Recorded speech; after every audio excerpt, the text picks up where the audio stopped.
Hello मेरे प्यारे बच्चों, क्या हाल चाल? बढ़िया साहब। तो कैसे हो मेरे बब्बर शेर और शेरनियों? उम्मीद है आप सभी अच्छे होंगे और तैयारी भी बढ़िया चल रही होगी। हालांकि अभी भाई धान वगैरह लग रहा है तो उतना ज्यादा तो प्रॉपर नहीं चल रही होगी, बट वक्त निकालना पड़ेगा भाई। ये तो कुछ दिन का ही काम है, उसके बाद तो फिर लग जाना है मेहनत में। क्लियर? देखिए बच्चों, आज का जो टॉपिक है वो आपके कल वाले टॉपिक यानी बायोसेवर्ट से भी ज्यादा इंपॉर्टेंट है। बायोसेवर्ट का जो नियम है वो भी इंपॉर्टेंट है, लेकिन उससे कहीं ज्यादा पूछा जाता है ये वाला टॉपिक। ठीक, हम बात करें बच्चों तो ये है वृत्ताकार धारावाही कुंडली, या फिर कह लें कि एक लूप के कारण केंद्र पर उत्पन्न चुंबकीय क्षेत्र का व्यंजक। या फिर इसको ऐसे पूछेगा भाई कि बायोसेवर्ट के नियम की सहायता से किसी धारावाही कुंडली के यानी वृत्ताकार धारावाही कुंडली के केंद्र पर उत्पन्न चुंबकीय क्षेत्र का व्यंजक प्राप्त कीजिए। 2022 में देखेंगे बच्चों 2 से 3 सेट में आया था, 23 में भी देखेंगे तो 3 सेट में आया था, 24 में भी 2 से 3 सेट में आया था। तो इंपॉर्टेंट टॉपिक है, पूरे 5 नंबर का पूछता है। क्लियर? कभी कभार इसको 3 नंबर में भी पूछ लेता है, बट ज्यादातर चांसेस होता है 5 नंबर में। बड़ा ही प्यारा सा टॉपिक है, मेहनत करिए भाई, हम यही कहेंगे। किस्मत के भरोसे मत बैठिएगा, लगातार मेहनत करो, टॉप करना है, आगे कुछ करना है। पता चले किसी बाबा को हाथ दिखाकर बैठ जाओगे भाई अब तो सब मजे मजे हैं, है ना, तो मजे मजे वाली सीन कुछ नहीं होगा। ठीक है, आपके लिए कुछ लाइनें हैं कि तकदीर के खेल से निराश नहीं होते, जिंदगी में यूं कभी उदास नहीं होते, हाथों की लकीरों पर क्यों भरोसा करते हो, तकदीर उनकी भी होती है जिनके हाथ नहीं होते। तो समझ जाइएगा भाई, तकदीर उनके भी होती है जिनके हाथ नहीं होते हैं। ठीक, इसलिए आप तो सही सलामत हो, मेहनत करो। चलिए भैया देख लेते हैं, काफी लाजवाब टॉपिक है, पहले भी बता चुके हैं बच्चों। देखिए इसमें जो लिखने वाली चीजें स्टार्टिंग में है भाई, वो तो इतना तो लिखना पड़ेगा, इतना तो आपको बच्चों लिखना ही पड़ेगा भाई। ठीक, देखिए सबसे पहले क्या है कि देखिए वृत्ताकार धारावाही कुंडली है, तो इसका मतलब है कि वृत्त होगा, यानी एक वृत्ताकार कुंडली होगी। तो यहां पर लिखा गया है कि माना एक तार को मोड़कर आर त्रिज्या का एक क्या बना दिया जाता है, वृत्ताकार कुंडली। ठीक है, मतलब कोई तार है उसको आप गोल करके, भाई बचपन में बहुत ज्यादा खिलौने में खेला होगा, कोई तार मिल जाता है गोल करके आप बांध देते है ना, गोला करके। ठीक है, एक छल्ला बना देते हो, यानी मेरे जिगर का छल्ला वाला वही छल्ला। तो एक छल्ला बना देना है, तो सबसे पहले हम क्या करेंगे भाई, एक वृत्ताकार क्या है कुंडली है, तो यहां पर समझिएगा भाई एक क्या किया है हमने, एक वृत्ताकार कुंडली बना दिया है। ठीक है, एक वृत्ताकार, एक मिनट थोड़ा इसको इधर बनाते हैं यहां पर। तो एक वृत्ताकार कुंडली क्या किया है बच्चों, हमने यहां पर बना दिया है, समझिएगा। ठीक है, एक वृत्ताकार ये कुंडली हो गई। अब यहां पे एक चीज ध्यान देना भाई, इसमें है क्या बच्चों, तो यहां पर क्या है, ये एक वृत्ताकार कुंडली बन गई और एक तरफ से मान लेते हैं कि धारा इसमें भाई क्या है, प्रवेश कर रही है और दूसरी तरफ से निकल रही है। ठीक, और सबसे जरूरी क्या कहा कि इसकी जो त्रिज्या है, यानी ये एक तार है, इस तार को बच्चों हमने मोड़ दिया है, तार को रसूलों क्या किया है, मोड़ करके एक गोलाकार कुंडली बना दिया, लूप कह लें या फिर कह लें एक छल्ला बना दिया। ठीक है, छल्ला हमने बना दिया। अब इसका जो भाई रेडियस है, यानी इसका जो त्रिज्या है बच्चों वो कितना है, तो भाई इसकी जो त्रिज्या है वो r है। ठीक, और ये जो है बिंदु वो है इसका केंद्र, त्रिज्या r हो गया। क्लियर? अब उसके बाद ध्यान देना भाई, जो इसकी दिशा होगी वो इस तरफ चलेंगे, तो यहां पर ये जब जितना टच कर रहा है, हम मान लेते हैं कि ये बिंदु A है और यहां पर बच्चों टच कर रहा है ये बिंदु B है, और इसके बीच की जो दूरी है भैया, इसके बीच की जो दूरी है यहां से यहां, वो मान लेते हैं क्या है, DL है, या फिर इसको कह लें डेल्टा L। ठीक है, इसको DL कह लें बच्चों, या फिर इसको अपन डेल्टा L भी कह सकते हैं। तो हमने क्या किया, एक तार का छोटा सा भाग है, इसको DL लिख दिया, या फिर कह लें हमने बताया ना डेल्टा L भी आप लिख सकते हो। ठीक, अब इसमें जो धारा है वो क्या बह रही है, आई। तो एक तरफ से धारा मान लेते हैं कि भाई इस तरह से इसमें धारा बह रही है, ठीक, एक तरफ से यानी धारा बह रही है और दूसरी तरफ से धारा बाहर निकल रही है। इतना क्लियर हो गया बच्चों। अब यहां पर ध्यान देना भाई, ये इसके साथ कोण कितना बना रहा है, अगर आप देखेंगे तो ये 90 डिग्री का कोण यहां पर बन रहा है। अब तार से मान लेते हैं कहीं दूर एक बिंदु है और यहीं पर क्या निकालना है, यहां पर मान लेते हैं कि जो चुंबकीय क्षेत्र हो जाएगा वो कितना हो जाएगा, dB या डेल्टा बी, क्योंकि पूरा का पूरा इसमें बच्चों बायो सेवर्ट का नियम लग रहा है तो dB लिख सकते हैं यहां पर। इतना समझ में आ गया बच्चों, ठीक। अब देखिएगा भाई, अब जो लिखने वाली चीज है ना वो एकदम आसान हो गई, एकदम मक्खन, बिल्कुल आप लोगों की तरह। क्लियर? तो लिखेंगे माना एक तार को मोड़कर r त्रिज्या का की एक वृत्ताकार कुंडली बनाई गई है। तो बच्चों हमने क्या किया, एक तार को मोड़ दिया भैया और इससे क्या है, r त्रिज्या वाली एक वृत्ताकार बोले तो गोलाकार कुंडली बन गई है। आगे चलते हैं भैया, कह रहा है इसमें धारा आई बह रही है, तो बच्चों इसमें धारा क्या है, आई बह रही है। यहां तक बात समझ में आ गई। आगे लिखना भैया कि माना कुंडली अनेक छोटे खंडों से बनी है। तो यानी जो कुंडली है, मान लेते हैं खंड इतना है, एक खंड ऐसा है, फिर एक खंड ऐसा, मतलब छोटे छोटे सबका, जैसे इसका डीएल है, इसका डीएल है, इसका डीएल, या फिर इसको हम डेल्टा एल लिख सकते हैं। ठीक, ध्यान देना बच्चों, चाहे डीबी कहे इस तरह से, चाहे डीबी लिखिए चाहे डेल्टा बी, या फिर आप इसको जैसे डेल्टा एल लिखिए या फिर डीएल लिखिए। बायो सेवर्ट के नियम में ये चीज आपको बताया था अच्छे से। ठीक, तो इसका मतलब होता है एक सूक्ष्म भाग, एक छोटा भाग। तो वहां पर क्या कह रहा है कि छोटे छोटे खंडों से बनी है, जिसका एक छोटा टुकड़ा या छोटा खंड क्या है भैया, तो ये है डेल्टा एल या कह लें या फिर डीएल। तो एक छोटा भाग डीएल है, कहां तक का, ये ए और बी के बीच का एक छोटा टुकड़ा डीएल है या डेल्टा एल। अब कुंडली के केंद्र पर, यानी हमको क्या करना है, केंद्र ओ पर निकालना है बच्चों चुंबकीय क्षेत्र का व्यंजक। इतनी बात समझ में आ गई रसगुल्लों। अब देखिए कहानी शुरू होती है। अभी तक तो ये ट्रेलर था, अब इसका पोस्टमार्टम बड़े ही सिंपल तरीके से होगा। भाई ये तो लिख ही सकते हो कि माना r त्रिज्याकार, भाई किसी तार को मोड़कर r त्रिज्या की एक वृत्ताकार कुंडली बना दी जाती है, इसमें धारा I बह रही है, साथ ही क्या है, कुंडली अनेक छोटे छोटे खंडों से बनी हुई है, जिसका एक छोटा टुकड़ा dl या डेल्टा l है। भाई इतना तो लिख सकते हो। अब हमको केंद्र पर चुंबकीय क्षेत्र का मान ज्ञात करना है, बस इतनी चीज लिखना है भैया। अब सब क्या निकालेंगे, सबसे पहले इस छोटे वाले, ठीक मतलब सॉरी, इस छोटे वाले भाग के द्वारा, यानी इस छोटे वाले भाग के द्वारा हमको यहां पर चुंबकीय क्षेत्र निकालना। अब छोटे भाग के द्वारा निकलता किसमें है, बायो सेवर्ट के नियम में। वहां पर भी तो डेल्टा एल के द्वारा आपने निकाला था, या डीएल कह लें। तो सबसे पहले भाई हम लिखेंगे कि DL, या फिर हमने बताया ना बच्चों आप डेल्टा एल भी लिख सकते हैं भैया, कंफ्यूज मत होना, दोनों सेम है रसगुल्लो। डेल्टा एल के द्वारा केंद्र पर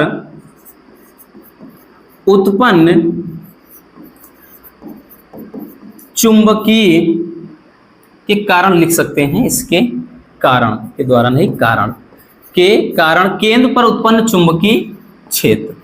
अब भाई देखिए एक छोटा सा टुकड़ा है, ठीक, छोटा सा नन्हा मुन्ना टुकड़ा है, तो भाई इसके द्वारा जो चुंबकीय क्षेत्र होगा वो भी बच्चों छोटा होगा, यानी उसके द्वारा जो उत्पन्न हो रहा है वो dB हो रहा है, आपको दिख रहा है यहाँ पर।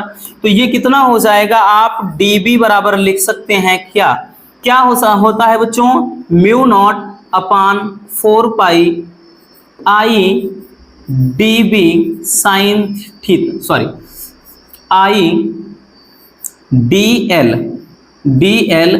साइन थीटा अपान r स्क्वायर। अब भाई कंफ्यूज मत होना, फार्मूला इसको हमने ऐसे लिखा था, किसमें, उसमें क्या कहते हैं, बायो सेवर्ट के नियम में इस तरह से लिखा था, म्यू नॉट अपान 4 पाई, यहाँ पर I delta L sine theta upon R square. अब ये मत कहना सर कि आपने वहां डेल्टा बताया यहाँ पर डी लिख दिया, तो भैया आप वहां पर भी हर जगह डी लिख सकते हो। हमने भाई ये चीज आपको बार बार बता रहे हैं, कोई भी नया स्टूडेंट है तो कंफ्यूज मत होइएगा रसगुल्लों, चाहे आप डेल्टा एल लिखिए चाहे डी एल लिखिए, दोनों सेम चीज है।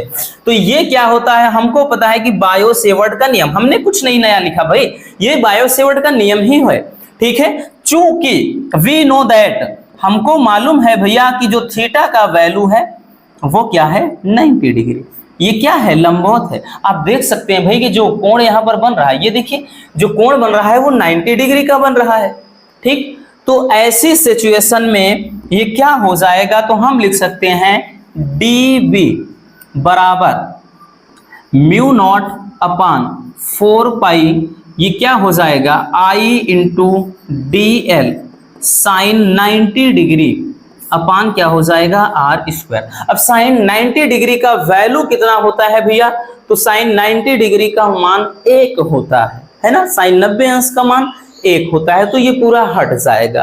तो यहां पर क्या हो जाएगा, ये केवल हो जाएगा डी बी बराबर म्यू नॉट अपान 4 पाई, म्यू नॉट अपान 4 पाई, 1 मिनट, ये हो जाएगा डी बी बराबर म्यू नॉट, क्या लिख रहे हैं भाई, म्यू नॉट अपान 4 पाई, और ये क्या हो जाएगा, यहां पर हो जाएगा I D L upon R square, केवल इतना हो जाएगा भाई। साइन 90 डिग्री का हमने बताया ना कि इसका मान रख देंगे तो साइन 90 अंश का मान 1 हो जाता है, तो I D L upon R square, केवल और केवल यही बचेगा भैया, ठीक है। ये इतना हो गया।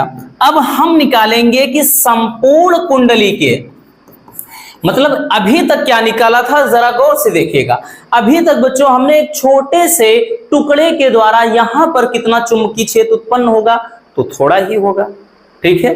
यानी इसके द्वारा यहां पर अगर हम कह लें या फिर इसके चालक के चारों ओर कहीं पर भी मान लेंगे चुंबकीय क्षेत्र उत्पन्न कितना होगा, तो यहां पर dB होगा, इसके चारों ओर कहीं भी क्षेत्र, कहीं भी किसी भी स्थान पे, तो dB होगा। अब क्या है, संपूर्ण कुंडली के द्वारा यानी पूरे के पूरे कुंडली के द्वारा केंद्र पर कितना चुंबकीय क्षेत्र लगेगा, वही चीज अब निकालना है। तो हम लिखेंगे संपूर्ण कुंडली के कारण, संपूर्ण कुंडली के कारण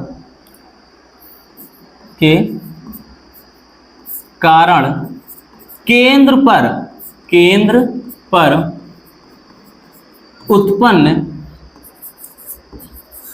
चुंबकीय क्षेत्र। अब संपूर्ण की बात आती है, जब भी भैया संपूर्ण के लिए बताया था बच्चों समाकलन का प्रयोग होता है, तो अब की बार क्या हो जाएगा, b बराबर समाकलन क्या हो जाएगा db, ठीक। तो ये कितना हो जाएगा, b बराबर बच्चों समाकलन db का पूरा वैल्यू रख देंगे अपन, म्यू नॉट अपान 4 पाई, ये हो जाएगा I D L upon sine theta, I D L upon, sorry क्या लिख रहे हैं भाई, I D L upon R square हो जाएगा, ठीक है। तो सारी चीजें क्या करते हैं अपन बाहर ले लेते हैं, यानी b बराबर जब लिखेंगे बच्चों तो हम mu naught upon mu not I, देखिए म्यू नॉट है और आई ये बाहर ले लेंगे, नीचे क्या है 4 पाई आर स्क्वायर, इतना जब ले लेंगे तो यहां पर केवल और केवल dl बचा, या फिर हमने बताया आप अगर डेल्टा मानेंगे हर जगह तो डेल्टा एल लिख देंगे, ये इतना हो जाएगा। क्लियर भी, यहां तक कोई दिक्कत हुई नहीं ना, होगी भी नहीं रसगुल्लों, ठीक, क्योंकि एकदम सिंपल तरीके से आपके माइंड में हम स्टोर करेंगे, ये इतना हो जाएगा। अब चूंकि जो ये समाकलन dl है, देखिए संपूर्ण में हमेशा समाकलन लगाते हैं, जो समाकलन dl है इसका मान क्या होगा भाई, देखिए dl का समाकलन का मतलब संपूर्ण के लिए, अब इसके संपूर्ण की बात कर रहा है तो ये इसका मतलब इसके परिधि की बात कर रहा है, और जो कोई भी वृत्त है उसका जो परिधि होता है वो 2 पाई r होता है भैया। तो यहां पर जो dl बराबर हो जाएगा वो क्या हो जाएगा बच्चों, 2 पाई r हो जाएगा। याद रखना चूंकि ये चीज आप लिखेंगे चूंकि समाकलन dl बराबर 2 पाई r। तो इस हिसाब से ये क्या हो जाएगा भाई, फार्मूला हो जाएगा कि b बराबर हो जाएगा म्यू नॉट इंटू आई अपान 4 पाई r स्क्वायर। और यहां पर समाकलन dl के स्थान पे हम लिखेंगे बच्चों 2 पाई r लिख देंगे भैया। कटने वाली जो चीजें हैं काट देते हैं ना, देखिए ये तो 2 दूना 4 कट गया भाई, पाई और r से देख सकते हैं पाई और 1 r कट गया, क्लियर, ये कितना कट गया। अब बचा क्या है भाई, तो बचा क्या है यहाँ पे b बराबर, यहाँ पे क्या बच गया b बराबर, यहाँ पे है क्या म्यू नॉट इंटू आई अपन नीचे क्या है, तो ये 2 दूना 4, तो यहाँ पे क्या है 2r, क्या है भैया, तो ये है 2r, तो म्यू नॉट अपान 2r।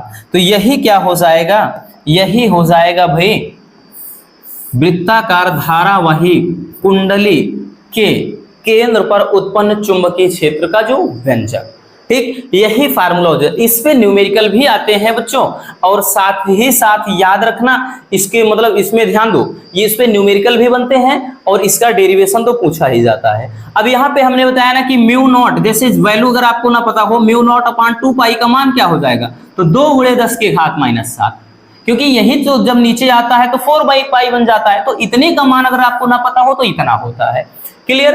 तो ये तो रहा इतना, ठीक। अगर हम मान लेंगे इसी में अगर लिख लेंगे, क्योंकि कभी कभार आगे पूछता है, लिखेंगे बच्चों की यदि, मतलब ये एक फेरी वाली कुंडली है, लिखेंगे यदि कुंडली में फेरों की संख्या n हो, मान लेते हैं कि n फेरों वाली कुंडली हो, तो ऐसे केसेस में जो आपका फार्मूला बन जाता है बच्चों b बराबर, ये फार्मूला हो जाता है भैया म्यू नॉट n इंटू आई अपान क्या हो जाएगा 2r हो जाएगा। और यही क्या हो जाता है, फार्मूला हो जाता है। कब, जब कुंडली में फेरों की संख्या n दी हो। n क्या है, नंबर साफ, मतलब हमने बताया कि जितने भी आपके उसके फेरे होते हैं। और यहाँ पर i क्या है, तो भाई ये करंट है यानी धारा है, ठीक। r क्या है, तो ये आपका मतलब जो रेडियस दिया है त्रिज्या, समझ में आ गया भाई। तो यही क्या हो जाता है, ये वृत्ताकार धारावाही कुंडली के केंद्र पर उत्पन्न चुंबकीय क्षेत्र का व्यंजक हो जाता है ना आसान बच्चों, बड़ा ही सिंपल है भैया, ठीक। इसमें पूरा का पूरा खेल क्या है, बायो सेवर्ट का नियम ही तो है, हमने इसी के मदद से तो निकाला बच्चों। चलिए जल्दी से स्क्रीनशॉट कर लीजिए पहले इतना भाई, हो गया। चलिए रसगुल्लो ये भी कर लीजिए, तो समझ में आया भैया। तो है ना मजेदार, बड़ा ही सिंपल सा टॉपिक है, परेशान न रहिए, जल्द ही भाई हम जितने इंपॉर्टेंट है डेरिवेशन फिनिश करके 1 शॉट मैराथन लाएंगे। कोशिश होगी कि भाई बोर्ड एग्जाम के 2 से 3 महीने पहले ही निपटा दें, भाई हमारी ये कोशिश, ठीक है। तो मिलते हैं किसी और ऐसे शानदार वीडियो के साथ। उम्मीद है ये टॉपिक आपको अच्छे से समझ में आ गया होगा। अगर वीडियो पसंद नहीं हो तो भाई प्यार से एक लाइक जरूर कर देना, और नए हैं तो चैनल को सब्सक्राइब जरूर कर लीजिए। मिलते हैं किसी और शानदार टॉपिक के साथ। Love you, bye bye, take care. और हाँ, एक प्यारा सा कमेंट बॉक्स में छोड़ दीजिएगा।